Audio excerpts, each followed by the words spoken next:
여러분 안녕하십니까? 끓는 물 인사드립니다. 오늘도 완전 정신 나간 사연이 하나 있어가지고 가져왔어요. 제목: 시엄마랑 싸우다가 개 빡쳐가지고 제가 이 할매 머리털을 확 밀어버렸습니다. 이게 지금 이 며느리가 그 시엄마 머리털 밀어버리고 지금 도망치는 중이거든요. 도망을 치면서 쓰는 글이에요. 여러분 안녕하세요. 저는 38살, 결혼 9년 차, 7살 딸아이 하나를 키우고 있으며 제법 건실한 중견기업에 과장으로 근무를 하고 있는 한 남자의 아내이자 한 아이의 엄마임과 동시에 망할 시어머니를 모시고 사는 여자입니다. 현재 시각 오후 2시 24분. 이 시간에 저는 회사가 아닌 저를 죽이려는 시엄마를 피해 집과 좀 떨어진 옆 동네죠. PC방에 도망을 친 상태예요. 왜냐하면 제가 자고 있던 시엄마 머리카락을 바리깡으로 확 밀어버렸거든요. 그리고 제가 왜 이런 미친 짓을 저질렀는지 이걸 말하기 전 간단한 배경 설명부터 할게요. 아까도 말씀을 드렸지만 저희는 9년차 부부입니다. 현재 나이 저는 38, 남편은 41, 그리고 시엄마는 67, 그리고 딸아이는 아까 말했던 7살. 지금은 저희 부부가 시엄마를 모시고 살고 있지만 처음부터 이랬던 건 아니었어요. 제가 임신을 하고 있었을 때 그때 아버님이 사고로 돌아가셨고 그렇게 홀로 되신 어머님은 우울증을 앓았는데요. 사실 이때만 해도 나쁜 분은 아니었어요. 뭐 말투가 좀 투박하긴 했어도 사람한테 시비를 걸거나 그러진 않았습니다. 그런데 아버님이 돌아가신 후 한 1년 정도 옆에서 보는 제가 안쓰러울 만큼 매일매일 우셨고 그렇게 사람이 쭉쭉 말라가는 게 눈에 보이더군요. 그러다가 제가 출산을 하고 한 7개월 정도 됐을 때, 아이가 7개월 됐을 때 어머님의 우울증은 그 최대치에 도달했습니다. 그리고 저는 이때만 하더라도 그냥 우울증이라고 하는 이게 그냥 사람이 무기력하고 슬퍼하고 울고 대략 이런 증상들만 있는 줄 알았는데요. 1년 반 정도를 가만히 지켜보니까 그게 전부가 아니더군요. 아니 어쩌면 저희 어머님만 그런 건지도 모르겠는데 막 이해가 안 되는 히스테리 그리고 폭력성 같은 게 있었습니다. 뭐 가만히 있다가 갑자기 고함을 지른다거나 뭐 울면서 막 비명을 지른다거나 그것도 아니면 막 물건을 막 던지거나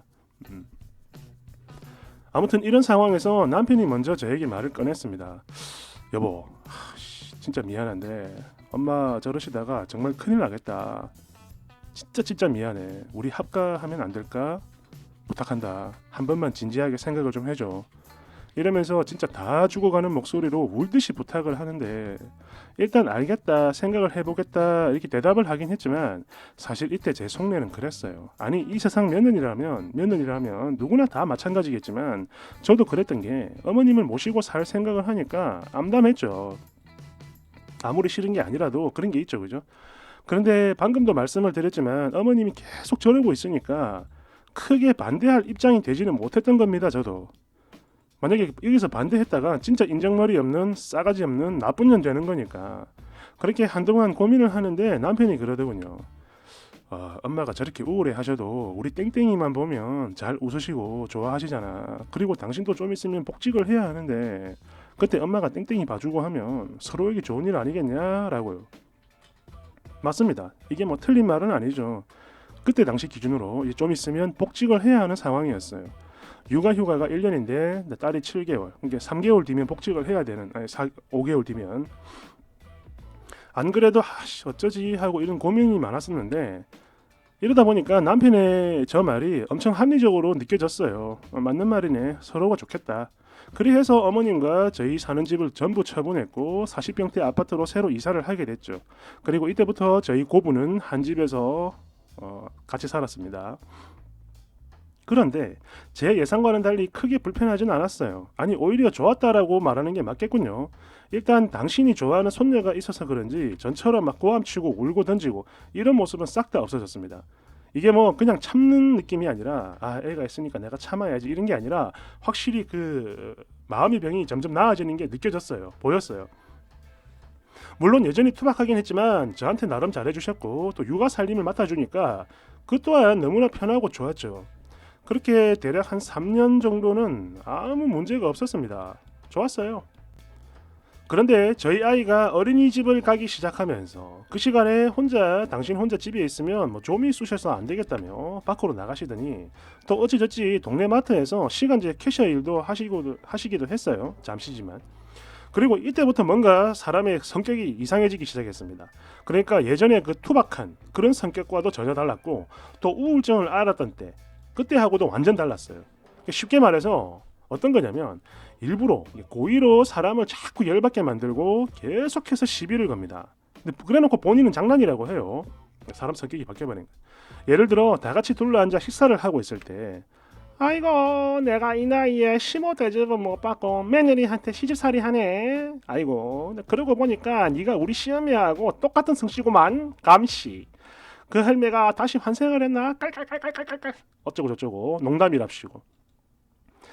에미야 이거 아까 내가 만들어 봤는데 어때 맛있냐? 어머 어머님 너무 맛있어요. 음식을 평소 잘하세요. 그래 그럼 더 줄 테니까 많이 먹어. 네 어머님 저 잘 먹을게요. 이렇게 제가 대꾸를 하고 맛있게 먹고 있으면 그걸 물끄러미 바라봅니다. 그러면서 혼잣말로 이런 말씀을 하세요. 저러니까 자꾸 옆으로 퍼지지.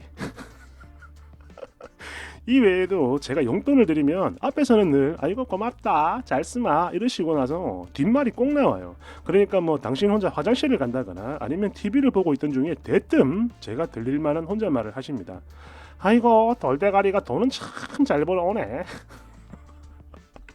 물론 제가 돈을 드린 직후에 이런 얘기를 하는 건 아니지만 근데 이거는 누가 봐도 저한테 하는 말이고 맞잖아요. 그렇죠. 그런 거지. 근데 사람 열받게 그래도 이런 정도는 참을만 했어요. 아니 오히려 너무 유치해서 웃기기까지 했죠.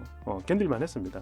그런데 꼭 남편이 집에 없을 때 그러니까 출장을 간다거나 해서 우리끼리만 있을 땐 이때는 아예 대놓고 사람을 괴롭혔어요. 물론 이때도 장난이라고는 합니다.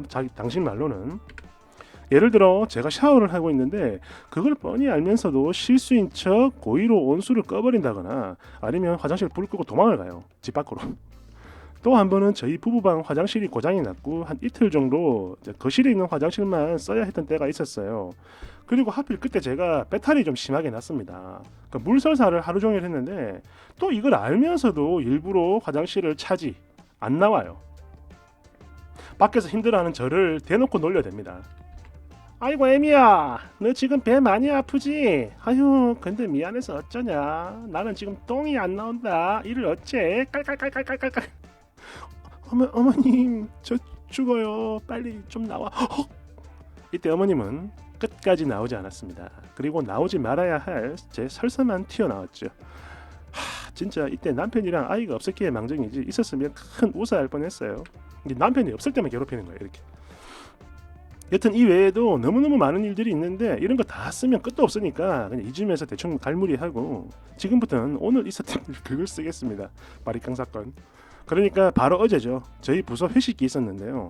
평소라면 1차에서 끝내고 제가 집으로 왔겠지만 남편하고 애가 있으니까 근데 모처럼 남편도 출장을 갔고 딸아이도 저희 친정엄마가 보고 싶다셔서 맡겨둔 상황이었습니다. 10분 거리에 있고 3일간 맡아주시기로 한 거예요. 그래서 조금은 긴장이 풀어진 상태로 살짝 과음을 했죠. 물론 뭐 긴장이 풀렸다고는 해도 귀가 시간이 많이 늦거나 그러진 않았습니다. 그렇게 좀 마시고 집에 도착하니까 11시 30분 정도 됐었어요. 대충 그랬는데 이땐 어머님도 평소하고는 달리 별다른 잔소리를 안 하시대요. 그래서 저도 인사만 드리고 제대로 씻지도 못한 채 바로 쓰러져 잤습니다. 과음을 해가지고 그냥 바로 쓰러져 잔 거예요. 그런데 바로 다음날 그러니까 오늘 아침이죠.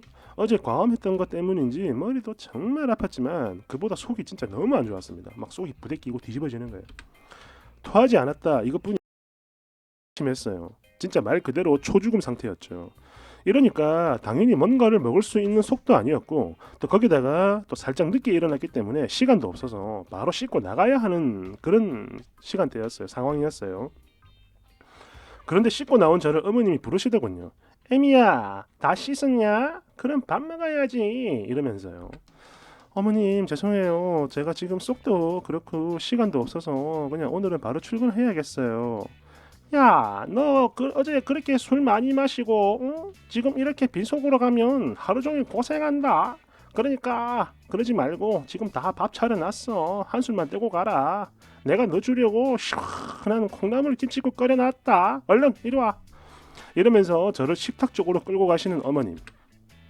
사실 이때 좀 의아했어요. 이상하다. 오늘 애 아빠도 없는데 나한테 왜 이러시지?